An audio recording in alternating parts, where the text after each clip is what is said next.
आज हम बात करेंगे ड्रामा सीरियल जान निसार के सीज़न 2 के बारे में कि इसका सीज़न 2 आपको कब तक देखने को मिल सकता है और सीज़न 2 में कौन कौन से अदाकार शामिल किए जाएंगे।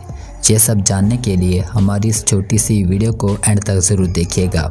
नाजरीन, जैसा कि आप जानते हैं कि ड्रामा सीरियल जान निसार की लास्ट एपिसोड आज जियो टीवी पर नशर हो चुकी है, जो कि काफ़ी बढ़िया थी और आप सब ने भी उसे काफ़ी प्यार दिया। और बहुत से नाजरीन कह रहे थे कि ये ड्रामा सीरियल उनका फेवरेट ड्रामा था और उन्हें अपनी फैमिली के साथ देखकर ये ड्रामा बहुत अच्छा लगता था। और बहुत से नाजरीन ये भी कह रहे हैं कि इस ड्रामा सीरियल का सीज़न 2 भी बनाना चाहिए। तो नाजरीन, हम आपको बताते चलें कि अभी तक तो जियो टीवी ने इसके सीज़न 2 के हवाले से कोई अपडेट नहीं दी, लेकिन अगर आप सब इसके सीज़न 2 की ज़्यादा डिमांड करेंगे तो जियो टीवी इसका सीज़न 2 भी बनाएगा।